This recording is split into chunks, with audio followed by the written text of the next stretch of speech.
Congress is taking action to prevent a threatened partial government shutdown tomorrow. The House plans to vote today on a spending bill to pay the bills until February 8th. The Senate approved the measure late last night without adding the money that President Trump demanded for border security. Nancy Cordes is on Capitol Hill. Nancy, it sounds like they're playing a game of kick the can again. So here's a question. Will the president still sign that legislation if it reaches his desk?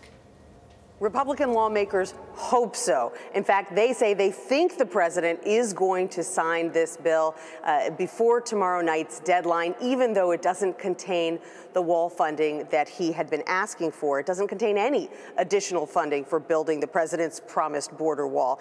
Just last week, remember, he said he would be proud to shut down the government if he didn't get $5 billion to fulfill his signature campaign promise. But Democrats balked at even $1 billion in wall funding, and Republicans just can't pass a funding bill without those Democratic votes. So they've come up with a compromise that is, as you noted, Gayle, a temporary fix. It keeps the government funded, but only through February 8th, which gives Republicans a chance to bargain again for wall funding in the new year. Most importantly, what this bill does is prevent a shutdown of a quarter of the government tomorrow night, which would leave, Gayle, about 400,000 federal employees furloughed right before Christmas. Nobody wants that to happen. So what does this mean for the president's border wall? The wall, by the way, which during the campaign he kept saying Mexico was going to pay for it. It turned into a campaign chant.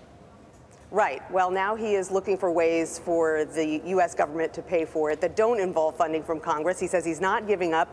In fact, he tweeted, one way or the other, we will win on the wall. And he has been asking federal agencies to come up with this additional money somehow instead. And if that doesn't work, some Trump supporters are taking things into their own hands, Gayle. There is one Iraq war veteran who started a GoFundMe page for the wall a few days ago, and he's already raised more than $2.5 million. All right. Yeah, I heard him say that if every Trump voter gave $80, it would pay for the wall. We'll see.